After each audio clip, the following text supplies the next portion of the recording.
2025 में एनटीपीसी के अपने सपने को साकार करने का इससे बेहतर मौका बच्चों नहीं हो सकता। आपने जब से नोटिफिकेशन आई है कुछ समय गवा दिया कि भाई क्या पढ़े, कैसे पढ़े, कहां से पढ़े, लेकिन अगले 3 से 4 महीनों में आपकी परीक्षाएं होना शुरू हो जाएंगी। फिर कैसे कर पाएंगे? तो जो भी करना वो अभी से करना पड़ेगा और नए साल का पढ़ लीजिए कि मुझे एनटीपीसी में सिलेक्शन लेना है, चाहे कुछ भी हो जाए। और इसमें आपकी सहायता कर रहा होगा एमडी क्लासेस, जहां पर हम अपने विश्वास बैच की प्राइस विंटर कॉर्निवल ऑफर में सिर्फ 499 रुपए कर रहे हैं, जो 31 दिसंबर तक वैलिड रहेगा। विश्वास बैच एक ऐसा बैच है जो खूब प्रचलित है। इसमें लाइव क्लासेस डेली होती है, हर क्लास के बाद उसकी पीडीएफ आपको मिलेगी, टीचर्स के हैंड नोट्स भी आपको यहाँ पर देखने को मिलेंगे और एक दिन में जो भी पढ़ाया जाता है जिस भी सब्जेक्ट में, उसके हिसाब से आपको कुछ भी देखने को मिलते हैं। तो सोचिए सिलेक्शन कैसे नहीं होगा। और ये सारी चीजें मैंने आपको ऑलरेडी बता दिया कि सिर्फ 499 रुपए में है। तो एमडी क्लासेस का ऑफिशियल ऐप को डाउनलोड करिए, गूगल प्ले स्टोर से जाकर रजिस्ट्रेशन कर लीजिएगा और पेड कोर्स वाले सेक्शन में आपको मिलेगा आपका विश्वास बैच। क्लिक करिएगा, कोई कूपन कोड नहीं लगाना और इस बैच से जुड़ जाइएगा और अपनी तैयारी को आप शुरुआत कर लीजिए। तो 1 तारीख से आप भी पढ़ लीजिए कि मुझे किसी भी हालत में 2025 में एनटीपीसी में सिलेक्शन लेना है। कोई भी समस्या या परेशानी आ रहा होगा तो दिए गए नंबरों पर कॉल या व्हाट्सएप कर लीजिएगा। धन्यवाद बच्चों, शुक्रिया।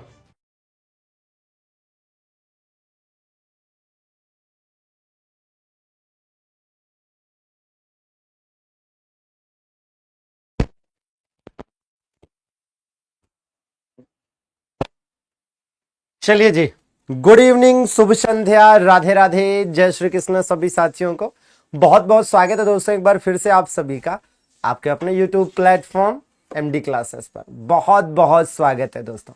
तो चलिए, बढ़िया दमदार धमाकेदार प्रश्नों की बौछार होगी लगातार, तो हो जाइए तैयार पेपर और पेन के साथ, कॉपी और पेन के साथ, और जो इंपॉर्टेंट चीज़ें डीपली एक्सप्लेन की जाएं और जो भी शॉर्ट नोट्स बनवाए जाएं क्लास के दरमियान, उन्हें ज़रूर नोट करते चलिएगा। बहुत बहुत स्वागत है भाई मनीष, अवनी, अवंतिका, सुधा, मोस्ट वेलकम भाई एकता, कविता, बहुत बहुत स्वागत है भाई श्रुति, अनुराधा, मोस्ट वेलकम भाई निर्मल। चलिए, तो सीधे आपको लिए चलेंगे पहले प्रश्न की ओर, लेकिन पहले प्रश्न पर चलने से पहले कुछ शानदार से कमेंट्स, आपके प्यारे वाले कमेंट्स ले लेते हैं।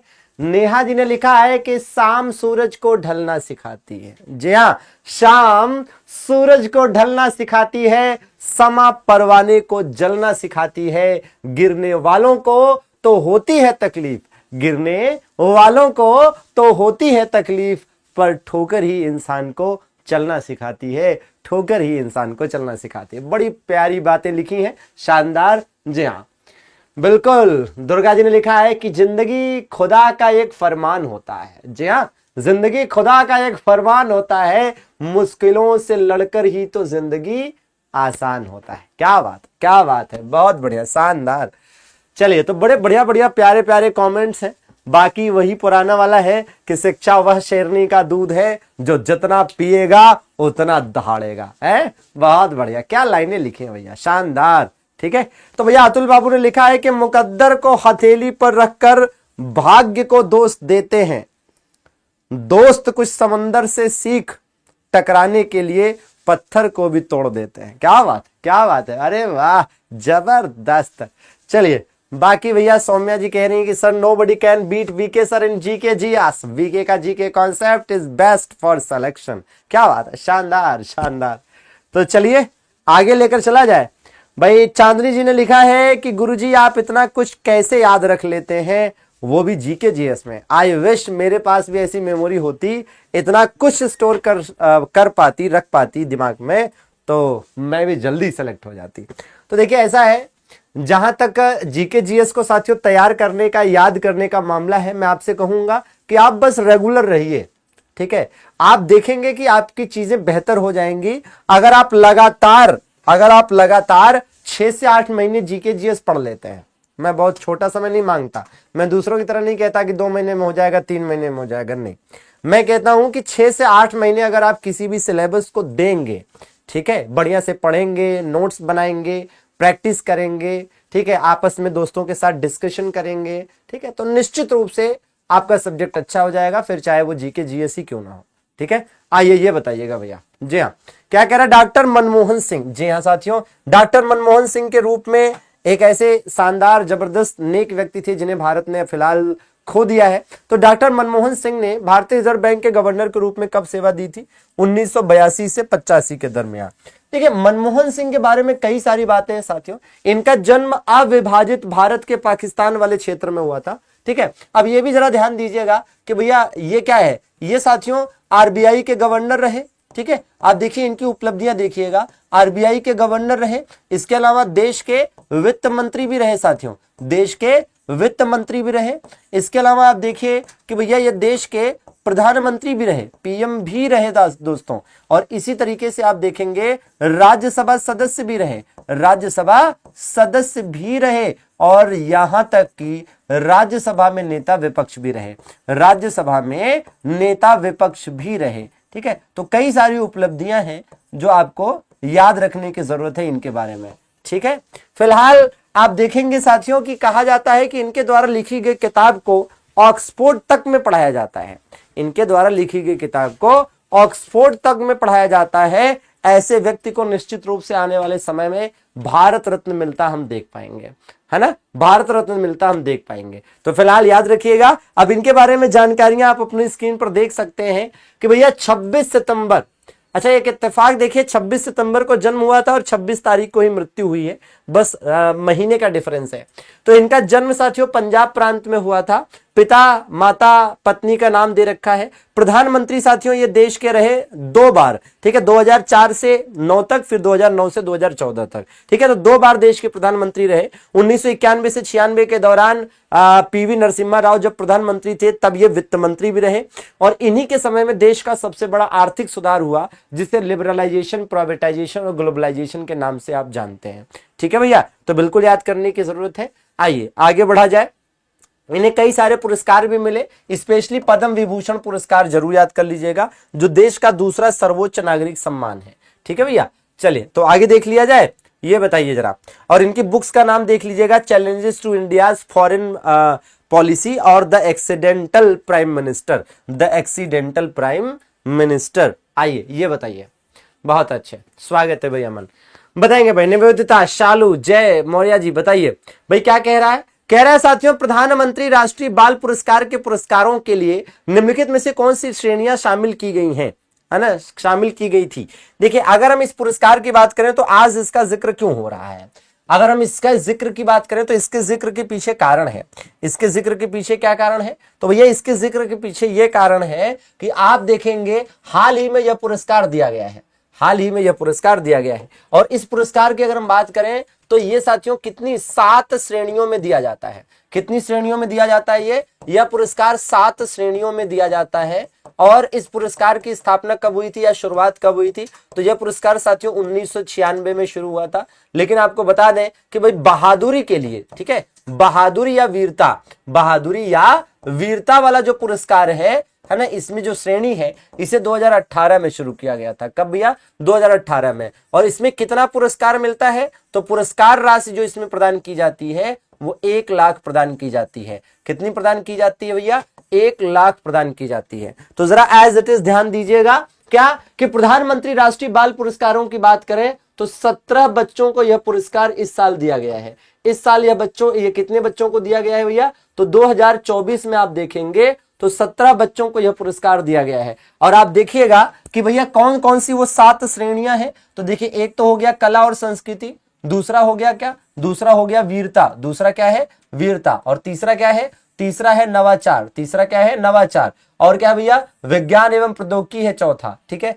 इसी प्रकार से देखिए सामाजिक सेवा है, ठीक है, सामाजिक सेवा है, और फिर इसी प्रकार से देखिए खेल है, और फिर इसी प्रकार से क्या है पर्यावरण है। तो कुल मिलाकर कितनी श्रेणियों में दिया जाता है यह पुरस्कार, तो कुल मिलाकर 7 श्रेणियों में यह पुरस्कार दिया जाता है। बिल्कुल बिल्कुल, तो कुल मिलाकर 7 श्रेणियों में यह पुरस्कार दिया जाता है। कब से दिया जा रहा है भैया, तो वर्ष 1996 से दिया जा रहा है। कब से भैया, वर्ष 1996 से यह पुरस्कार दिया जा रहा है। बताओ पक्का याद रहेगा। चलें अगले प्रश्न की ओर। ठीक है, आइए ये देख लीजिए, 38वें राष्ट्रीय खेल का आयोजन कहां पर किया जाएगा। 38वें राष्ट्रीय खेल का आयोजन कहां किया जाएगा, तो देखिए पहले तो 37वें का बता दें, तो 37वें का आयोजन कहां किया गया है? तो 37वें का आयोजन भैया गोवा में किया गया है। कहां पर किया गया था? गोवा में किया गया था। कब किया गया था? जनवरी 2024 में किया गया था। और अब जनवरी 2025 में इसका आयोजन कहां पर किया जाना है?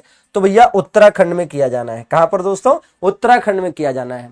तो राष्ट्रीय खेल जो आयोजन है पिछले साल, मतलब पिछला वाला जो था वो गोवा में हुआ था, और इस बार वाला जनवरी 2025 में उत्तराखंड में होगा। बहुत अच्छे, शानदार। ये बताइएगा भाई, डेजर्ट नाइट एयर कॉम्बैट में, है ना, कॉम्बैट एक्सरसाइज में भारत के साथ किन देशों ने हिस्सा लिया? क्या नाम है? Desert night air combat air exercise. तो बताएंगे इसका राइट आंसर क्या होना चाहिए भैया? तो इसका राइट आंसर होना चाहिए साथियों फ्रांस और यूएई। फ्रांस और यूएई के बीच में यह आयोजन हुआ है। आप अपनी स्क्रीन पर देख सकते हैं कि जितने भी प्रमुख युद्धाभ्यास हैं उन सब की लिस्ट आपकी स्क्रीन पर दिख रही है, ठीक है ना। जितने भी प्रमुख युद्धाभ्यास है साथियों उसकी लिस्ट आप देख सकते हैं कि कौन से देशों के बीच कौन सा युद्धाभ्यास होता है, और ये पूरी लिस्ट आपको पीडीएफ में उपलब्ध हो जाएगी, और इस पीडीएफ में से देखकर आपको याद करना है, लिखना है ना, और बिल्कुल पेपर में बढ़िया करके आना। तो चलिए फिलहाल सेशन को लाइक जरूर कर दीजिएगा, 100वां लाइक पूरा होने वाला है। तो भाई बढ़िया बिल्कुल बढ़िया तरीके से पढ़ेंगे और बिल्कुल अपने कर्तव्यों के निर्वहन की तरफ आगे बढ़ेंगे। क्यों भाई पवन? चलो भाई शिव, अनुराधा, श्रुति बताएंगे। गांधी जी का जो प्रिय गीत था वैष्णव जन तोते निरकहिए, याद है? तो बिल्कुल ये गीत साथियों किसके द्वारा लिखा गया था? तो नरसिंह मेहता के द्वारा लिखा गया था। किसके द्वारा लिखा गया था? नरसिंह मेहता के द्वारा लिखा गया था। गांधी जी के जीवन से जुड़ी कुछ अनसुनी कहानियां भी हैं जिसको आप, मतलब जहां से क्वेश्चन बनते हैं, जैसे गांधी जी की जान किसने बचाई थी चंपारण सत्याग्रह के दौरान, या फिर गांधी जी आजादी के समय कहां पर थे, या नाओखली काल में गांधी जी के सचिव कौन थे, ठीक है। तो बहुत सारी चीजें हैं जो कहीं कहीं अनसुनी लगती हैं। भाई देखो क्लाइव के समय में जैसे सहायक संधि है, तो सहायक संधि किसने शुरू करी थी? वेलेजली ने शुरू करी थी। भारतीय विश्वविद्यालय अधिनियम जो कि 1904 में आया था, इस समय देश का वायसराय कर्जन था, ठीक है ना भाई। राज्य विलय की नीति डलहौजी ने अपनाई थी, राज्य हड़प की नीति। और बंगाल में जो द्वैध शासन है ये क्लाइव के समय में आया था। कब आया था ये? 1765 में आया था। कब आया था? 1765 में आया था, ठीक बात है। तो राइट आंसर क्या बनेगा इसका? राइट आंसर इसका बन जाएगा 4132, 4132 भैया, है कि नहीं? तो बिल्कुल याद करने की जरूरत है, ठीक है। आइए ये बताइए जरा, रविन्द्रनाथ टैगोर को नाइटहुड की उपाधि कब मिली थी भैया? देखो रविन्द्रनाथ टैगोर को साथियों नाइटहुड की जो उपाधि मिली थी ये इन्होंने जलियांवाला बाग हत्याकांड के बाद लौटा दी थी। जलियांवाला बाग हत्याकांड के बाद लौटा दी थी। जलियांवाला बाग हत्याकांड के बाद लौटा दी थी। हत्याकांड के बाद लौटा दी थी, ठीक है। तो बिल्कुल आपको याद करना है कि भैया कौन से हत्याकांड के बाद लौटा दी थी, ठीक है। तो भैया जलियांवाला बाग हत्याकांड के बाद लौटा दी थी। वैसे 1915 में एक और उपाधि है जो इंपॉर्टेंट है कि 1915 में ही इसी वर्ष महात्मा गांधी को भी एक उपाधि मिली थी। इसी वर्ष महात्मा गांधी को भी एक उपाधि मिली थी। बताइए कौन सी? इसी वर्ष महात्मा गांधी को कैसरे हिंद की उपाधि मिली थी। कौन सी उपाधि मिली थी?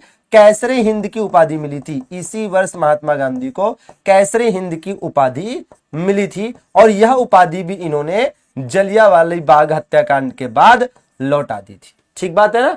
तो बिल्कुल याद करने की जरूरत है, ठीक है। चलिए अगले प्रश्न की तरफ चलेंगे। तो नाइटहुड और सर की उपाधि जो है रविन्द्रनाथ टैगोर ने लौटा दी थी दोस्तों, ठीक है ना। आइए इसका आंसर दीजिएगा। भाई कह रहा मोहम्मद बिन कासिम ने निम्नलिखित में से किस वर्ष सिंध पर विजय प्राप्त की थी? याद करिए ये क्या था? ये भैया पहला मुस्लिम आक्रमण था। ये क्या था? ये साथियों पहला सफल मुस्लिम आक्रमण था। पहला सफल मुस्लिम आक्रमण। अब इसमें यहां पर ध्यान दीजिए, मतलब आप कह सकते हैं कि फर्स्ट, ठीक है, सक्सेसफुल मुस्लिम इन्वेजन, ठीक है, first successful Muslim invasion on India. अब इसमें क्या है कि जैसे अगर आपसे कहता है कि भारत पर पहला सफल मुस्लिम आक्रमण, तो यही आंसर होगा। अगर आपसे कहा जाए कि भैया बिहार या बंगाल पर, बिहार व बंगाल पर पहला सफल मुस्लिम आक्रमण कब हुआ था और किसके नेतृत्व में हुआ था? जी हाँ। और अगर आपसे कहा जाए कि भैया दक्षिण भारत पर, किस पर? दक्षिण भारत पर जो पहला मुस्लिम आक्रमण हुआ वो कब और किसने किया? तो ध्यान रखिएगा कि भैया अगर आपसे बिहार और बंगाल की बात करता है तो बख्तियार खिलजी के नेतृत्व में हुआ था, ठीक है, बख्तियार खिलजी के नेतृत्व में हुआ था। और सबसे पहले इसने आक्रमण कहां किया था? तो सबसे पहले इसने आक्रमण किया था बिहार शरीफ पर, ठीक है। कहां पर किया था सबसे पहले आक्रमण?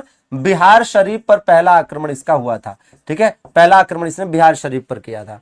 और दक्षिण भारत पर पहला जो आक्रमण हुआ था, पहला मुस्लिम आक्रमण जो हुआ था वो साथियों किसने किया था? अलाउद्दीन खिलजी ने किया था। किसने किया था? अलाउद्दीन खिलजी ने किया था। और ये बात है 1296 की, और कहां पर किया था आक्रमण इसने, तो देवगिरी पर आक्रमण किया था। ठीक है, देवगिरी पर आक्रमण किया था। तो ये थोड़ा सा चीजों को समझ के रखना है कि भैया दक्षिण भारत पर पहला मुस्लिम आक्रमण, बिहार व बंगाल पर पहला मुस्लिम आक्रमण, और फिर भारत पर पहला मुस्लिम आक्रमण। क्लियर बात है भैया। चलिए अगले प्रश्न की तरफ चलें भाई। आइए ये बताइएगा, तो मतलब यह है कि अगर हम इसकी डेट की बात करें तो यह 712 ईस्वी होगा, और सिंध पर यह आक्रमण हुआ था मोहम्मद बिन कासिम का। ठीक है ना, बिल्कुल भाई निष्ठी, बहुत जल्द है ना, 26 जनवरी से पहले पहले। ठीक है, बताइए सती प्रथा को निरुत्साहित करने वाला मुगल सम्राट कौन था? सती प्रथा को निरुत्साहित करने वाला मुगल सम्राट कौन था? मतलब यह है कि सती प्रथा को किसने बैन किया था? तो अकबर ने बैन किया था। किसने भैया? अकबर ने बैन किया। देखिए इसके बारे में पूरी कहानी याद रखिएगा। जैसे क्या होता है कि पहला प्रमाण, सती प्रथा का पहला प्रमाण कहां मिलता है? ठीक है ना। अब इसमें क्या है कि भाई कहा जाए कि कौन सी वो पहली बुक है या वो पहला साहित्य है जिसमें सती प्रथा के बारे में लिखा है। ठीक है, या फिर आपसे ऐसे क्वेश्चन हो सकता है कि भाई सबसे पहला अभिलेखी प्रमाण क्या है, मतलब पहला अभिलेख जिसमें इसके बारे में जानकारी मिलती है। और इसी प्रकार से यह क्वेश्चन हो सकता है कि पहली बार सती प्रथा को बैन किसने किया था, पहली बार इसे बैन करने वाला कौन था? ठीक है ना, या पहला पुर्तगाली जिसने बैन किया, पहला पुर्तगाली जिसने अपने क्षेत्र में बैन किया, पहला पुर्तगाली जिसने क्या किया, इसे अपने क्षेत्र में बैन किया। और फिर कहा जाए कि पहला मुगल शासक जिसने बैन किया, पहला मुगल जिसने बैन किया। ठीक है, ये हो सकता है। और एक अंतिम रूप से क्वेश्चन क्या मिल जाएगा कि भैया अंतिम मतलब पूर्ण उन्मूलन इसका कब हुआ या पूर्ण खात्मा इसका कब हुआ? ठीक है ना, एक ये मिल जाएगा। तो इन सब के जवाबों पर अगर हम जाएंगे तो जरा ध्यान दीजिएगा कि साहित्य की बात करें तो भैया महाभारत वो किताब है जिसमें इसके बारे में लिखा मिलता है। ठीक है, अभिलेख की बात करें साथियों तो एरन अभिलेख है जिसमें इसके बारे में जानकारी मिलती है। अगर हम बात करते हैं पहली बार बैन किसने किया था या पहला पुर्तगाली जिसने बैन किया, तो भैया ये अल्बुकर्क था। अल्बुकर्क ने गोवा और उसके आसपास के क्षेत्रों में इसे बैन किया था। पहला मुस्लिम शासक या मुगल शासक कौन था जिसने इसको बैन किया था? अकबर ने इसको बैन किया था। ठीक है ना, अकबर ने। लेकिन पूर्ण खात्मा इसका कब हुआ? 1800, ठीक है, 1829 में हुआ सती प्रथा। ठीक है, 1829 में। किसके भैया? तो जिस समय ये हुआ था उस समय गवर्नर जनरल कौन था? तो गवर्नर जनरल विलियम बेंटिक था। लेकिन ये किसके प्रयासों से हुआ था ये याद करना जरूरी है कि सती प्रथा का जो अंत है वो राजा राममोहन राय या फिर कह सकते हैं कि इनकी संस्था ब्रह्म समाज के माध्यम से हुआ, ब्रह्म समाज के प्रयासों से हुआ। क्लियर बात है? तो एज इट इज याद करना है, पूरा कंसेप्ट एकदम क्लियर होना चाहिए। तो ये अब शॉर्ट नोट्स हो गया, ये शॉर्ट नोट्स हो गया, इसे आप अपनी कॉपी में एज इट इज लिख सकते हैं और बीच बीच में रिवीजन भी करते चलें। ठीक है भैया, चलिए तो अगले प्रश्न की तरफ चलें। पक्का बताइए, याद रहेगा सभी को? ठीक है ना। आइए भैया ये बताइए, इनाम गांव का पुरातात्विक स्थल कहां है? जैसे देखिए अभी भाई आपका पेपर हुआ था आरपीएफ एसआई का, तो उसमें इस तरह के क्वेश्चन देखने को मिले थे। तो इनाम गांव कहां मिल जाएगा भैया? ये महाराष्ट्र में स्थित है। कहां पर साथियों? महाराष्ट्र में स्थित है। ठीक है ना, जैसे गुजरात में लोथल है, धौलावीरा है, रंगपुर है, सुरकोतदा है। जैसे उत्तर प्रदेश में आपको आलमगीरपुर मिल जाएगा, हुलास मिल जाएगा। ठीक है, तो वैसे ही है। चलिए ये बताइएगा। बहुत अच्छे, शानदार। भगवान महावीर जी की माता का नाम क्या था? भगवान महावीर जी की माता का नाम क्या था? तो देखिए इनकी माता का नाम क्या था भैया? तो इनकी माता का नाम था त्रिशला। ठीक है, त्रिशला को साथियों और क्या कहा जाता है पता है? इनको विदेह दत्ता भी कहा गया है। क्या कहा गया है इन्हें विदेह दत्ता भी कहा गया है। अनुज्ञा प्रियदर्शिनी इनकी क्या थी भैया? तो महावीर स्वामी की पुत्री थी। यशोदा क्या थी साथियों इनकी? यशोदा दोस्तों इनकी पत्नी थी। यशोदा इनकी पत्नी थी। यशोधरा किसकी पत्नी थी? वो गौतम बुद्ध की पत्नी थी। और याद करिए कि भैया गौतम बुद्ध की माता कौन थी? महामाया देवी। और उनकी मौसी कौन थी? प्रजापति गौतमी। ठीक है ना। अच्छा भैया चलिए ध्यान दीजिए। भाई कह रहा भूसी झील भारत के किस राज्य में स्थित है? देखो जब आप भूसी झील या भूसी लेक की बात करोगे तो ये दरअसल में आर्टिफिशियल लेक है। ठीक है ना, ये कैसी लेक है भैया? तो यहां ध्यान दीजिएगा, ये कैसी लेक है? ये आर्टिफिशियल लेक है, इस बात का ध्यान रखेंगे। आर्टिफिशियल लेक का मतलब है कृत्रिम झील है। ठीक है ना, ये कृत्रिम झील है, मानव निर्मित। और किस पर स्थित है ये? तो भूसी बांध पर स्थित है। किस पर स्थित है? भूसी बांध पर ये स्थित है। ठीक है, एज इट इज याद रखेंगे कि किस बांध पर स्थित है? भूसी डैम पर स्थित है। कहां पर स्थित है? किस नदी पर स्थित है? तो अगर नदी की बात करते हैं तो इस नदी का नाम है इंद्रायणी। क्या नाम है भैया? इंद्रायणी नाम है इसका। ठीक है ना, तो इंद्रायणी नदी पर। अच्छा, इंद्रावती अलग है और इंद्रायणी अलग है। याद रहे, इंद्रावती नदी अलग है, वो छत्तीसगढ़ में स्थित है, और ये इंद्रायणी है। क्लियर बात है। तो कहां पर भैया, महाराष्ट्र में, है ना। और महाराष्ट्र में तो वैसे लोनार झील भी है, ठीक है, लोनार झील भी यहां पर स्थित है, लोनार झील भी यहां पर स्थित है, ठीक है, महाराष्ट्र में। बिल्कुल। देखिए, तो पहली बार हो सकता है आप में से कितने लोगों ने भूसी झील का नाम पहली बार सुना है भाई।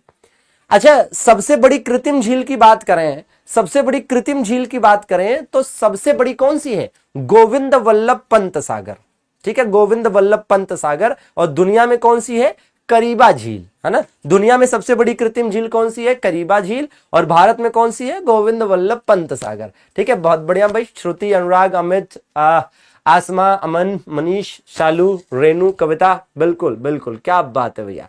चले भाई उर्मिला जी बताइए, मोराइन शब्द का अर्थ क्या होता है। ये कई बार क्वेश्चन पूछा जा चुका है, कई बार ये क्वेश्चन एज इट इज पूछा जा चुका है। तो मोराइन शब्द का मतलब हो जाता है क्या, ग्लेशियर द्वारा परिवहन और जमा की गई जो सामग्री होती है उसी को क्या कहते हैं, मोराइन कहते हैं। अब इसका आंसर तो सबके पास होगा कि सूर्य और तथा पृथ्वी के निकटतम ग्रह कौन से हैं, ठीक है ना। तो भैया आप कहते हैं बुध शुक्र पृथ्वी, बुध शुक्र पृथ्वी, तो आप क्या आंसर बताएंगे, तो उसके हिसाब से आप बताएंगे बुध शुक्र पृथ्वी, सूर्य तथा पृथ्वी के निकट, ठीक है। तो आपका राइट आंसर क्या हो जाएगा, बुध और शुक्र, बुध तथा शुक्र, ठीक है। तो ये पृथ्वी और सूर्य और पृथ्वी के सबसे निकटतम ग्रह हैं, ठीक है। चलिए, विश्व का सबसे बड़ा द्वीप ग्रीनलैंड, दुनिया का सबसे बड़ा द्वीप ग्रीनलैंड। अब देखिए, अगर हम बात करते हैं इसकी, ठीक है, लार्जेस्ट आइलैंड की बात करते हैं साथियों, तो अगर हम लार्जेस्ट आइलैंड की बात करें तो अगर आप ध्यान से सुने तो बहुत सारी चीजें हैं जो आप यहां पर याद कर पाएंगे लार्जेस्ट आइलैंड के मामले में। जैसे होता क्या है कि आप जैसे देखेंगे, क्या भैया, लार्जेस्ट आइलैंड, अगर हम आपसे कहें कि वर्ल्ड का, विश्व का सबसे बड़ा आइलैंड कौन सा है, विश्व का सबसे बड़ा आइलैंड कौन सा है, मतलब महाद्वीप, ठीक है। अब फिर मैं आपसे कहूं कि ये बताइए कि नॉर्थ अमेरिका का सबसे बड़ा कौन सा है, नॉर्थ अमेरिका का सबसे बड़ा बताइए। और फिर मैं आपसे कहूं कि यूरोप का सबसे बड़ा बताइए, कहां का, यूरोप का बताइए। फिर आपसे कहा जाए कि चलिए एशिया का सबसे बड़ा बताइए। फिर आपसे कहा जाए कि पैसिफिक ओशियन अर्थात प्रशांत महासागर का बताओ।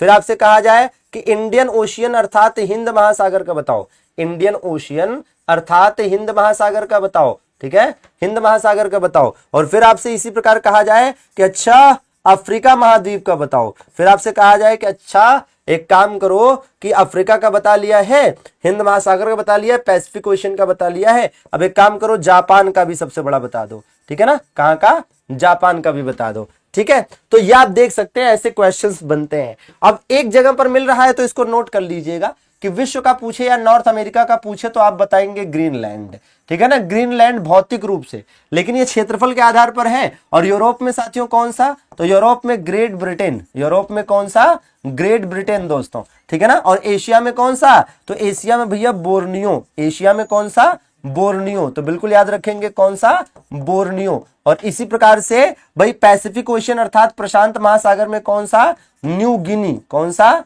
न्यू गिनी याद रखेंगे, कौन सा, न्यू गिनी, ठीक है। इंडियन ओशियन में क्या याद रखेंगे और अफ्रीका में क्या याद रखेंगे, दोनों का सेम है, मेडागास्कर, क्या है, मेडागास्कर, क्या है, मेडागास्कर याद रखना है, मेडागास्कर आपको याद करना है, ठीक है। तो एज इट इज याद कर लेना है, क्या, मेडागास्कर, मेडागास्कर, ठीक है, मेडागास्कर भैया।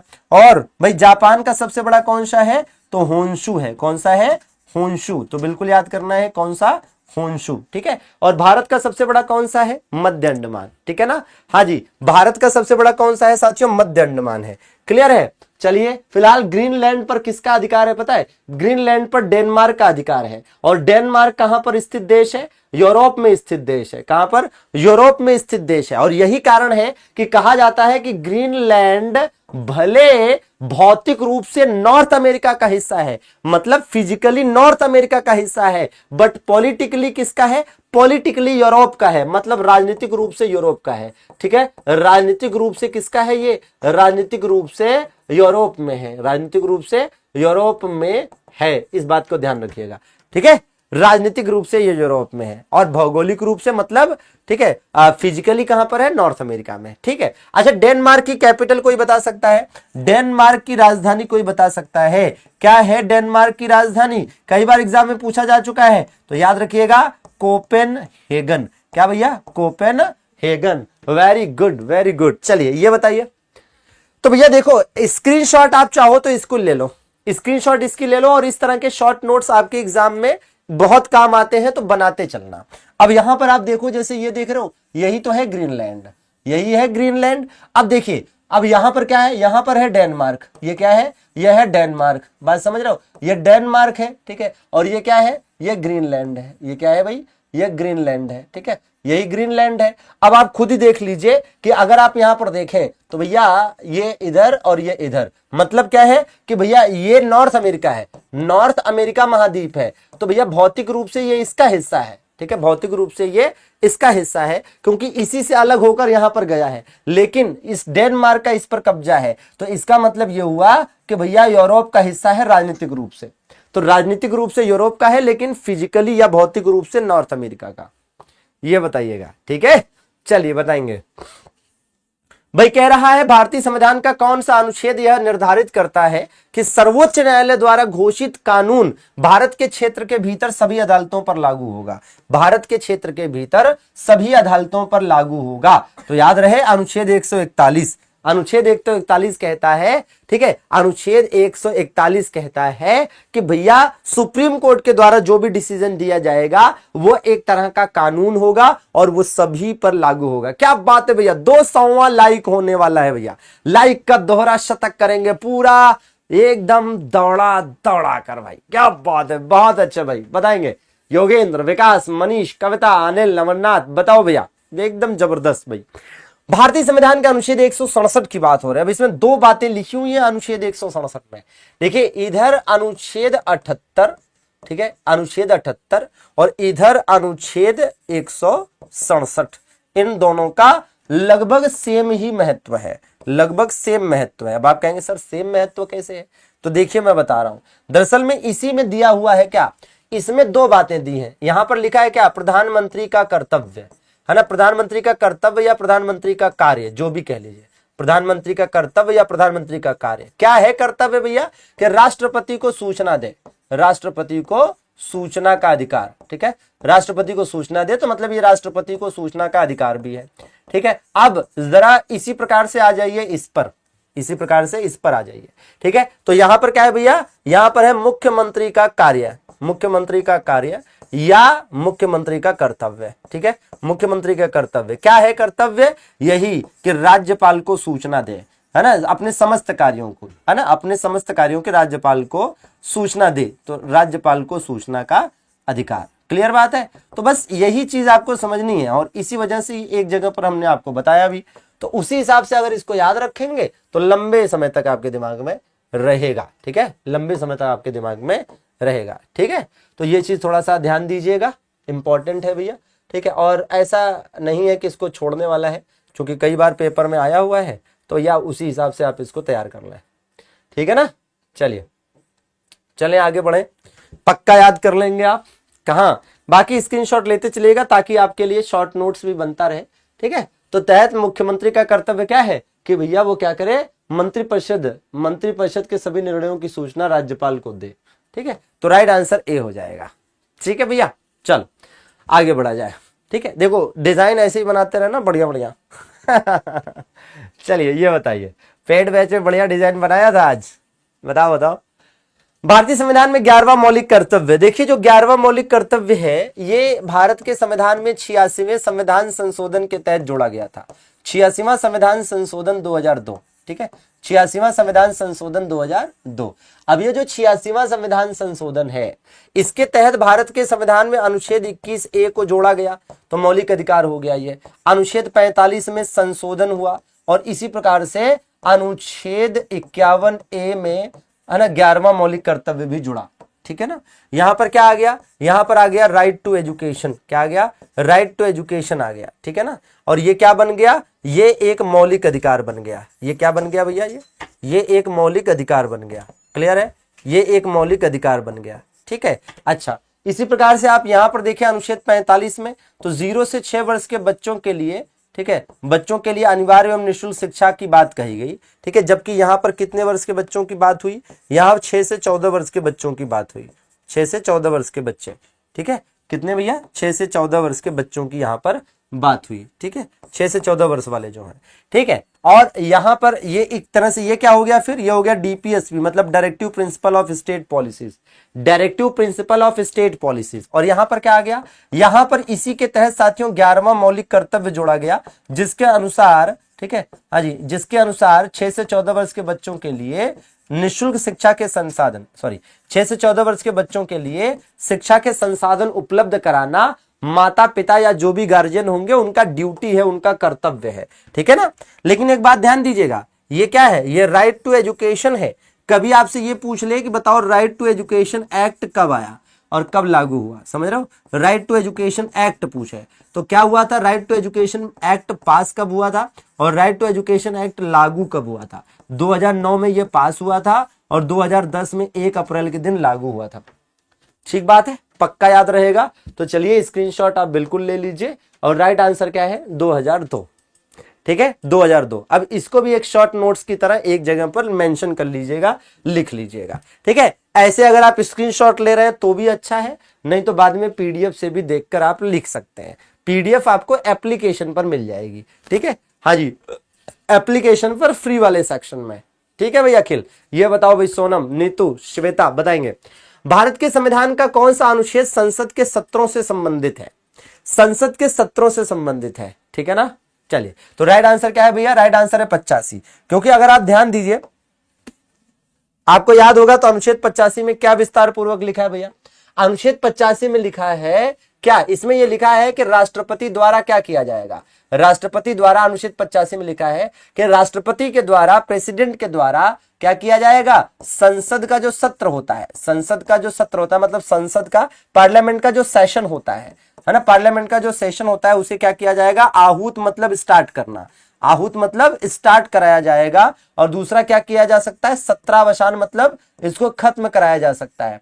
तो यह भी याद ध्यान दीजिएगा कि अनुच्छेद 85 में यह बात भी लिखी है कि जो संसद है, जो पार्लियामेंट है, उसके सेशन को शुरू करने का काम और खत्म करने का काम भी प्रेसिडेंट ही करेगा, ठीक है ना। चलिए आगे देख लिया जाए भैया, बिल्कुल। ये बताइए लोकतंत्र में सबसे, और यह भी कहा गया है अनुच्छेद 85 में कि 2 बैठकों के बीच में 6 महीने से ज्यादा का गैप नहीं हो सकता, है ना, 2 बैठकों के बीच में 6 महीने से ज्यादा का गैप नहीं हो सकता, ठीक है भाई। चलो ये बताओ लोकतंत्र में सबसे महत्वपूर्ण व्यवस्था क्या है। अच्छा, दुनिया का सबसे बड़ा लोकतंत्र अगर हम आपसे पूछे, है ना, विश्व का सबसे बड़ा लोकतंत्र, विश्व का सबसे बड़ा लोकतंत्र, ठीक है, largest democracy in the world, है ना, दुनिया का सबसे बड़ा लोकतंत्र, ठीक है, फटाफट बताएंगे। और ये क्वेश्चन बिल्कुल बहुत सोचना समझना नहीं है, आप बता लेंगे आराम से, ठीक है। Largest democracy in the world, largest democracy in the world, ठीक है ना, तो आपका आंसर होगा भारत, ठीक है। अच्छा, किसने कहा था कि लोकतंत्रात्मक सरकार जनता का, जनता के लिए, जनता द्वारा स्थापित शासन होता है, जनता का, जनता के लिए, जनता द्वारा स्थापित शासन होता है ना, मतलब of the people, for the people, by the people, है ना, of the people, for the people, by the people, ठीक है ना। हाँ ये बताइए, जॉर्ज वॉशिंगटन ने नहीं, अब्राहम लिंकन, एकदम सही भैया, क्या बात है चिराग बाबू, एकदम सही बात है, अब्राहम लिंकन ने कहा था। अब्राहम लिंकन जो अमेरिका के 16वें राष्ट्रपति थे, उन्होंने कहा था कि भैया डेमोक्रेसी इज, है ना, कह सकते हैं कि of the people, for the people, by the people, ठीक है ना। चलिए क्रेडिट कार्ड क्या है भैया, तो क्रेडिट कार्ड साथियों एक प्रकार का प्लास्टिक मनी होता है, क्रेडिट कार्ड एक प्रकार का प्लास्टिक मनी होता है। और क्रेडिट कार्ड का मतलब यह है कि जैसे बैंक आपको क्रेडिट कार्ड दे दिया, जैसे मान लीजिए बैंक ने आपको 50,000 लिमिट का क्रेडिट कार्ड दिया, तो आप 50,000 रुपए अपने अकाउंट से कभी भी निकाल सकते हैं, चाहे आपके अकाउंट में पैसा हो या ना हो। बात समझ रहे हैं, आप अपने अकाउंट से 50,000 रुपए कभी भी निकाल सकते हैं, चाहे आपके अकाउंट में पैसा हो या ना हो, ठीक। निम्नलिखित में से कौन धातु होते हुए भी विद्युत का कुचालक है, धातु होते हुए भी विद्युत का कुचालक है, क्या साथियों, लेड। और लेड को हम क्या कहते हैं, पीबी, क्या कहते हैं भैया, इसको पीबी कहा जाता है। तो बिल्कुल आपको याद करने की जरूरत है, ठीक है। मानव द्वारा इस्तेमाल की गई पहली धातु क्या थी, कॉपर, फर्स्ट यूज्ड मेटल, है ना, first used metal by human, ठीक है ना। चलिए अगला देख लिया जाए भैया, बिल्कुल। कह रहा है मानव शरीर में रक्त के शुद्धिकरण को क्या कहा जाता है, तो मानव शरीर में रक्त का शुद्धिकरण किसके द्वारा किया जाता है भैया, मानव शरीर में रक्त का जो शुद्धिकरण है वो कौन करता है भाई, किडनी करती है, कौन करता है? किडनी करती है। तो जो रक्त का शुद्धिकरण होता है इसी को क्या कहा जाता है? डायलिसिस कहा जाता है। क्या कहा जाता है दोस्तों? डायलिसिस कहा जाता है। ठीक है। और रक्त का शुद्धिकरण का क्या मतलब है भाई? सीधी सी बात है कि ऐसा ब्लड जिसमें कार्बन डाइऑक्साइड ज्यादा होती है वो अशुद्ध ब्लड माना जाता है, और फिर वही है कि लंग्स के माध्यम से जो शुद्ध ऑक्सीजन आ जाती है और कार्बन डाइऑक्साइड को ले जाती है, तो उसी से शुद्धिकरण हो जाता है। ठीक है। मच्छरों के नियंत्रण के लिए इसमें से कौन सी मछली इस्तेमाल होती है? यह आपने कई बार सुना होगा, गैम्बूसिया। गैम्बूसिया नाम की जो मछली होती है वो मच्छरों के लार्वा को खाकर खत्म कर देती है। क्या बात है, लाइक के तिहरे शतक की ओर बढ़ते कदम, हर कदम पर क्लास की गरिमा बुलंद। तो चलिए सभी लोग सेशन को लाइक कर देंगे। फ्यूज का सिद्धांत देखिए, हमारे आपके घरों में जो बिजली सप्लाई होती है, हमारे आपके घरों में जो बिजली होती है उसमें कहीं ना कहीं एक सॉकेट लगा होता है, तो उस सॉकेट में क्या होता है? एक फ्यूज लगा होता है, और जब लाइट जब बहुत तेज आती है तो वो फ्यूज अपने आप उड़ जाता है, और इससे जो घरेलू उपकरण है वो नष्ट होने से बच जाते हैं। तो ये किसके लिए इस्तेमाल किया जाता है भैया? ये इस्तेमाल किया जाता है विद्युत का उष्मीय प्रभाव नियंत्रित करने के लिए। ठीक है ना। चलिए अगला देख लिया जाए भैया। कंप्यूटर शब्दावली में CLI का क्या मतलब है? कंप्यूटर शब्दावली में CLI का क्या मतलब है? तो भैया CLI का मतलब है कंट्रोल लाइन इंटरफेस। क्या मतलब है भैया? बिल्कुल। तो आप देख रहे होंगे इसका मतलब है क्या? नहीं, ये नहीं होना चाहिए, कमांड होना चाहिए, कंट्रोल नहीं। क्या होना चाहिए? कमांड होना चाहिए, कमांड लाइन इंटरफेस। ठीक है।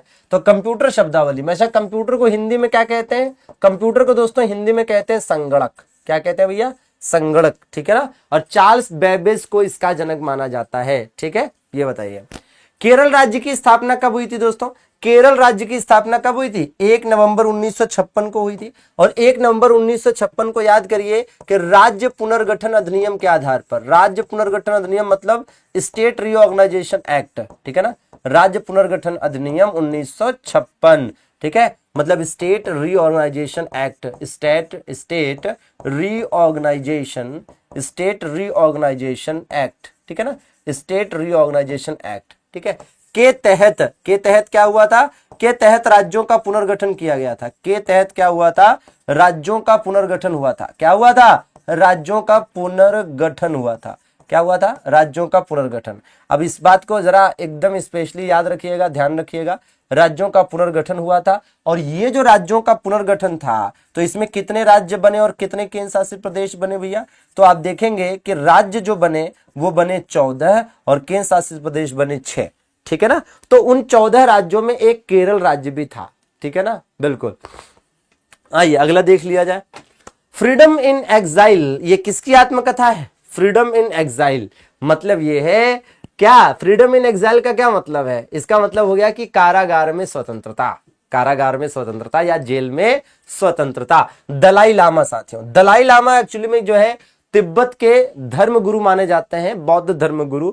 और दलाई लामा वर्ष 1959 से ही भारत में शरण लिए हुए हैं और हिमाचल प्रदेश के धर्मशाला में रहते हैं। हिमाचल प्रदेश के धर्मशाला में दलाई लामा रहते हैं भैया। ठीक है। चलिए क्या कह रहा है? चविट्टू कलू है ना का लोक नृत्य निम्नलिखित में से किस भारतीय? बड़ा खतरनाक नाम हो गया। कुछ नाम तो ऐसे आते हैं खतरनाक से एकदम बिल्कुल से, तो आपको बिल्कुल कोशिश करनी है कि याद रहे। वैसे तो केरल के अगर हम लोक नृत्यों की बात करते हैं, मतलब शास्त्रीय नृत्यों की बात करें, तो यहाँ पर एक चलता है आपका कौन सा भैया? मोहिनी अट्टम चलता है कि नहीं? मोहिनी अट्टम केरल में चलता है। इसके अलावा यहाँ पर एक और क्या चलता है? कथकली भी चलता है। क्या चलता है भैया? कथकली भी साथियों यहीं पर चलता है। तो बिल्कुल याद करने की जरूरत है। ठीक है। तो केरल में मोहिनी अट्टम और कथकली दोनों ही शास्त्रीय नृत्य यहीं के हैं। बाकी गुजरात के अगर हम लोक नृत्यों की बात करते हैं तो गुजरात में आप देखिएगा कौन सा है भाई? गुजरात में आपका मिल जाएगा गरबा और डांडिया। गरबा और डांडिया ये दोनों कहाँ के हैं? ये दोनों दोस्तों गुजरात के हैं। ये दोनों कहाँ के हैं? गुजरात के हैं। ठीक है। बाकी उत्तर प्रदेश में क्या है? नौटंकी है, रासलीला है। ठीक है। नौटंकी है, रासलीला है। ठीक है। चरकुला है। ठीक है। चरकुला है। क्या है? चरकुला। ठीक है। चरकुला है, तो बिल्कुल आपको याद करने का है। छोलिया नृत्य भी है। कौन सा है? छोलिया नृत्य भी है। ठीक है। बिल्कुल। और आंध्र प्रदेश में क्या है? कुचिपुड़ी। क्या है भैया? आंध्र प्रदेश में क्या है? कुचिपुड़ी। ठीक है। और कर्नाटक में क्या है? यक्षगान। कर्नाटक में क्या है? यक्षगान। ठीक है ना। चलिए हाँ, लौंडा नृत्य जो है ये बिहार का है। बिल्कुल। ये बताइए भैया, भाई कह रहा है राजीव जनार्दन इमादत खानी घराने के किस हिंदुस्तानी शास्त्रीय वाद्य यंत्र के वादक थे? किसके वादक थे भैया? बिल्कुल बिल्कुल, बहुत अच्छे, शानदार। लाइक का 13 शतक पूरा। और राइट आंसर क्या होने वाला है? सितार। क्या भैया राइट आंसर क्या है? सितार। अच्छा, अब इसमें एक चीज और ध्यान दीजिएगा, जो सितार है इसके आविष्कारक कौन है?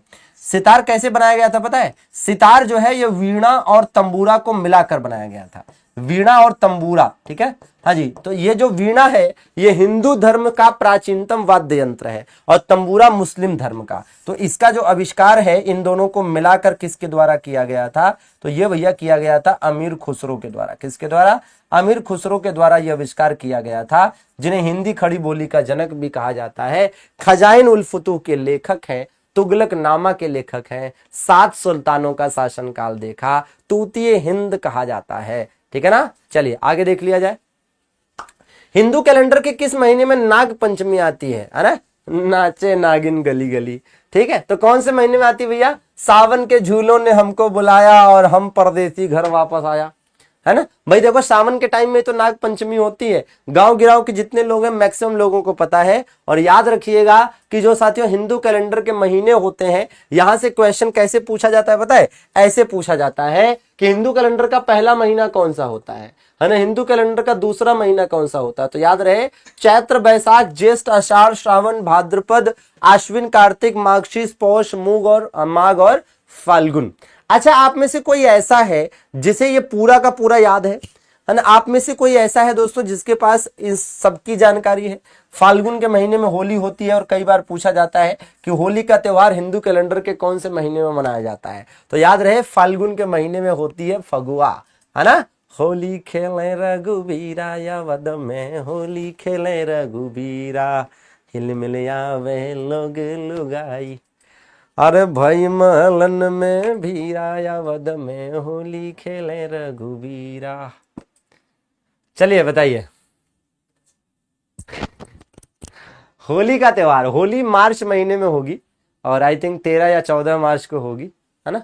बिल्कुल, साची कहे हैं कबीरा यावद में, होली खेले रघुबीरा, अतन को शरम नहीं आवे, देखे नहीं अपनी उमरिया, 60 बरस में इश्क लड़ावे, 60 बरस में इश्क लड़ावे, चुनरी पे रंग लगावे, बना रंगीला संवरिया। चलिए, भोरम देव मंदिर कहाँ है भाई? ले भैया, आप सोच रहे हो कि गुरुजी नया साल आने वाला है, नए साल के गाने के बजाय होली का गाना जो है, देखो ऐसा है नए साल के इस रंग में होली का रंग भी थोड़ा मिलाइए तो मजा। अच्छा, होली का त्योहार नए साल के आसपास होता तो और मजा आता ना। खैर ठीक है, देखिए अब तो खैर अलग लेवल की होली लोग मना लेते हैं, है ना। होली का मजा आया करता था, हालांकि अभी भी कहीं कहीं आता है, कुछ लोग बड़े बढ़िया प्यार से मनाते हैं भैया। फिलहाल इस प्रश्न का राइट आंसर क्या है भैया? तो इस प्रश्न का राइट आंसर है छत्तीसगढ़। भोरम देव मंदिर कहां पर स्थित है? छत्तीसगढ़ में स्थित है, ये बताइएगा। हाँ जी, वालेटा किस देश की राजधानी है? देखिए लग्जमबर्ग की राजधानी तो दोस्तों लग्जमबर्ग ही है, मतलब इसकी राजधानी ही लग्जमबर्ग है, ठीक है। लग्जमबर्ग की राजधानी लग्जमबर्ग है, ठीक है, तो इसमें कोई दिक्कत नहीं है। लग्जमबर्ग की राजधानी लग्जमबर्ग, ठीक है ना। अच्छा अच्छा, ठंडी की वजह से कोई नहीं मनाता? नहीं ऐसा नहीं है, ठंडी में होता चाहे गर्मी में होता, त्योहार मनाने वाले मना ही लेते हैं। मेसिडोनिया की राजधानी क्या है? और मेडागास्कर की। बड़ी खतरनाक नाम है इसमें, आप देखिएगा जैसे स्कोपजे, बड़ा अजीब सा नाम है स्कोपजे, ठीक है। इसको एज इट इज याद करिएगा, स्कोपजे, ठीक है, स्कोपजे याद करिएगा। और इसकी क्या है भैया? इसकी जो राजधानी का नाम है ये है एंटानारिवो, ठीक है ना। बड़ा अजीब सा नाम है इसका भी, लेकिन याद करने का प्रयास करना है। मेडागास्कर तो वही है ना जो अफ्रीका में स्थित एक देश है। मेडागास्कर अगर आपको याद हो, मेडागास्कर अगर आपको याद हो तो भैया मेडागास्कर अफ्रीका का और हिंद महासागर का सबसे बड़ा द्वीप भी है, ठीक है ना।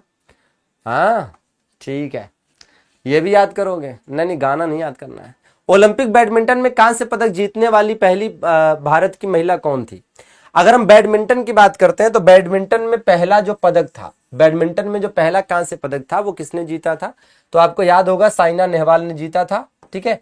और पीवी संधू तो 2 बार जीत चुकी हैं, पीवी संधू 2 बार जीत चुकी हैं, ठीक है ना, पीवी संधू भैया 2 बार जीत चुकी हैं। तो इस बात का ध्यान रखेंगे कि ओलंपिक में बैडमिंटन में, ठीक है, पहला पदक जीता था साइना नेहवाल ने, ठीक है, लेकिन 2 बार पदक कौन जीत चुका है? पीवी संधू। और पीवी संधू तो ओवरऑल भी पहली भारतीय महिला है जिन्होंने 2 मेडल ओलंपिक में जीते हैं, ठीक है। हालांकि एक ही ओलंपिक में 2 मेडल जीतने का रिकॉर्ड किसके नाम है भैया? मनु भाकर के नाम है ग्रीष्मकालीन ओलंपिक में, और प्रीति पॉल के नाम है पैरालंपिक में, ठीक है ना। चलिए ये बताइए। अरे वाह भैया, बाबा बंगाली। चलो इधर बताओ, पूर्वी तट रेलवे का मुख्यालय कहां स्थित है? भुवनेश्वर में स्थित है। अब एक चीज बताएं आपको, जो अपनी स्टैटिक जीके की बुक आनी है जनवरी में, उस बुक का ही ये पार्ट है। उस बुक में कुछ इसी प्रकार से, ठीक है, ये उसी बुक से उठाकर मैं आपके लिए इमेज लाया हूं। जो स्टैटिक जीके की बुक आपके लिए आ रही है जनवरी में, उसी बुक का ये इमेज, ये फोटो है, ठीक है। मतलब उसमें इसी प्रकार से मैपिंग वाइज और फ्लो चार्ट वाइज और trick wise, concept wise, list wise, table wise, मतलब जो चीज जितनी इजी हो सकती है वैसे लगातार किया जा रहा है ना। और लंबे समय से बन रही है, और चूंकि एकदम यूनिक बनानी है इसलिए काम जो है थोड़ा समय लग रहा है, ठीक है। फिलहाल इससे देखिए याद करना आपके लिए आसान हो जाएगी कहां पर कौन से रेलवे का मुख्यालय है, ठीक है भैया। चलिए, और इस पर अभी काम चल रहा है कि देखा जा रहा है कि कहीं कोई कमी तो नहीं है, कहीं कोई करेक्शन तो नहीं करना है, तो एररलेस बनाने का पूरा प्रयास है। सुनहरी क्रांति, सुनहरी क्रांति का संबंध किससे है भैया? तो साथियों, सुनहरी क्रांति का संबंध फल उत्पादन से है। किससे है? सुनहरी क्रांति का संबंध फल उत्पादन से है। भारतीय विशिष्ट पहचान प्राधिकरण की अगर हम बात करते हैं तो आप देखेंगे कि 2009 में इसकी स्थापना हुई थी। कब भैया? 2009 में साथियों इसकी स्थापना हुई थी दिल्ली में। और वर्तमान में इसके अध्यक्ष कौन है भैया? वर्तमान में इसके अध्यक्ष हैं अमित अग्रवाल। कौन है भैया? वर्तमान में जो इसके अध्यक्ष हैं अमित अग्रवाल है, जो वर्तमान में अध्यक्ष है। वर्तमान अध्यक्ष जो है कौन है? अमित अग्रवाल है। लेकिन यहां पर पूछा क्या है? तो यहां पर भैया पहला पूछ लिया है ना, तो पहला पूछ लिया है तो नंदन केलेकणी, ठीक है ना। हाँ, नंदन केलेकणी, ठीक है। चलिए ये बताइएगा, भारत का सबसे बड़ा पशुओं का मेला कहां लगता है? तो भारत में सबसे बड़ा पशुओं का मेला आप जानते हैं सोनपुर में लगता है, सोनपुर बिहार। अब एक चीज देखिए कि अगर हम पशु मेले की बात करते हैं, ठीक है, अगर हम पशु मेले की बात करें तो ये देखिए कि भाई वौथा नाम का पशु मेला कहां लगता है ना। पुष्कर नाम का पशु मेला कहां लगता है, ठीक है। बटेश्वर नाम का पशु मेला कहां लगता है? सोनपुर नाम का, या यूं कह लीजिए कि हरिहरपुर क्षेत्र मेला, हरिहरपुर क्षेत्र मेला कहां पर लगता है? हरिहरपुर मेला कहां पर लगता है? हरिहरपुर मेला कहां पर लगता है? और नलवारी मेला कहां पर लगता है? नलवारी मेला, ठीक है ना। तो आप देखेंगे इस प्रकार से कि भैया क्या हो जाना है, वौथा उत्सव साथियों गुजरात में होता है, पशु उत्सव है। पुष्कर कहां पर होता है साथियों? राजस्थान में। बटेश्वर उत्तर प्रदेश के आगरा में। हरिहरपुर वही बिहार, ठीक है ना। ये जो सोनपुर मेला है इसको हरिहरपुर क्षेत्र मेला कहते हैं। और नलवारी कहां पर? हिमाचल प्रदेश, ठीक है ना। तो एज इट इज याद कर लेना है, एज इट इज याद कर लेना। तो एक जगह पर चीजें मिली तो इससे थोड़ा याद करने में आसानी हो जाएगी कि हाँ भाई अलग अलग राज्यों में कौन कौन सा, ठीक है, मेला जो है होता है, ठीक है। पशुओं का मेला है ये स्पेशली, तो बिल्कुल याद कर लेंगे। बिल्कुल भाई साधना, बिल्कुल वीके का जीके कंसेप्ट ही डाला जा रहा है, इसीलिए समय लग रहा है। नहीं तो थियरी बनानी होती तो वो तो बहुत आसानी से बहुत जल्दी बन जाती। राष्ट्रीय फूल कमल का वैज्ञानिक नाम मुझे लग रहा है लगभग सभी को याद है, ठीक है। नेलेम्बो न्यूसीफेरा और गार्टन, ठीक है ना। बचपन से ही कई बार पढ़ा होगा तो इसमें कहाँ दिक्कत है। जैसे आम का पढ़ा होगा, है ना, कौन सा? मैंगी फेरा इंडिका है। चलो, भारत सरकार ने राष्ट्रीय चिन्ह कब अपनाया था? तो हमारा राष्ट्रीय चिन्ह या राष्ट्रीय प्रतीक है क्या? अशोक स्तंभ है। और अशोक स्तंभ कौन सा वाला? तो जो सारनाथ स्थित अशोक स्तंभ है यहीं से लिया गया है। सारनाथ स्थित जो अशोक स्तंभ है 26 जनवरी 1950। क्या भैया? 26 जनवरी 1950। तो आप देखेंगे इस प्रकार 40 दमदार धमाकेदार प्रश्न यहाँ पर समाप्त हुए और बिल्कुल आपने मजेदार तरीके से चीजों को समझा। और फिर कहूंगा कि आरआरबी एनटीपीसी का जो विश्वास बैच है ना, इस पर विश्वास दिखाने वालों की संख्या हजारों हजार में है, ठीक है, तो आप भी विश्वास दिखाइए। बिल्कुल मजेदार तरीके से क्लास चल रही है और आप में से जिन्होंने भी विश्वास बैच लिया हो वे कमेंट करके जरूर बताएंगे कि आप कैसा नोट्स बना पा रहे हैं, कितना मजा आ रहा है, क्या आपका अनुभव है विश्वास बैच के साथ, जरूर कमेंट करेंगे। फिलहाल अभी डिस्काउंट में मात्र 499 में अवेलेबल है। तो सभी का बहुत बहुत आभार और शुक्रिया जुड़ने के लिए। सेशन को लाइक करना बनता है, आपकी अपनी पसंदीदा क्लास है तो इसकी गरिमा भी आपके हाथ है। और पड़ोसियों को छोड़कर बाकी सभी जिनको भी है ना आप जीवन में आगे बढ़ते देखना चाहते हैं उनके साथ जरूर सेशन को साझा कर दें, क्योंकि पड़ोसियों को तो वैसे भी नहीं भेजोगे। चलिए भैया, तो ठीक है, इजाजत दीजिए, फिर मुलाकात करेंगे कल शाम को 4 बजे, ठीक है। और इसके बाद रीजनिंग की क्लास है मुकेंद्र सर की, जुड़िए। शुक्रिया, धन्यवाद, thank you very much, good night, शुभ रात्रि। 2025 में एनटीपीसी के अपने सपने को साकार करने का इससे बेहतर मौका बच्चों नहीं हो सकता। आपने जब से नोटिफिकेशन आई है कुछ समय गवा दिया कि भाई क्या पढ़े, कैसे पढ़े, कहां से पढ़े, लेकिन अगले 3 से 4 महीनों में आपकी परीक्षाएं होना शुरू हो जाएंगी। फिर कैसे कर पाएंगे? तो जो भी करना वो अभी से करना पड़ेगा और नए साल का पढ़ लीजिए कि मुझे एनटीपीसी में सिलेक्शन लेना है, चाहे कुछ भी हो जाए। और इसमें आपकी सहायता कर रहा होगा एमडी क्लासेस, जहां पर हम अपने विश्वास बैच की प्राइस विंटर कॉर्निवल ऑफर में सिर्फ 499 रुपए कर रहे हैं, जो 31 दिसंबर तक वैलिड रहेगा। विश्वास बैच एक ऐसा बैच है जो खूब प्रचलित है। इसमें लाइव क्लासेस डेली होती है, हर क्लास के बाद उसकी पीडीएफ आपको मिलेगी, टीचर्स के हैंड नोट्स भी आपको यहाँ पर देखने को मिलेंगे और एक दिन में जो भी पढ़ाया जाता है जिस भी सब्जेक्ट में उसके हिसाब से आपको कुछ भी देखने को मिलते हैं। तो सोचिए सिलेक्शन कैसे नहीं होगा। और ये सारी चीजें मैंने आपको ऑलरेडी बता दिया कि सिर्फ 499 रुपए में है। तो एमडी क्लासेस का ऑफिशियल ऐप को डाउनलोड करिए, गूगल प्ले स्टोर से जाकर रजिस्ट्रेशन कर लीजिएगा और पेड कोर्स वाले सेक्शन में आपको मिलेगा आपका विश्वास बैच। क्लिक करिएगा, कोई कूपन कोड नहीं लगाना और इस बैच से जुड़ जाइएगा और अपनी तैयारी को आप शुरुआत कर लीजिए। तो 1 तारीख से आप भी पढ़ लीजिए कि मुझे किसी भी हालत में 2025 में एनटीपीसी में सिलेक्शन लेना है। कोई भी समस्या या परेशानी आ रहा होगा तो दिए गए नंबरों पर कॉल या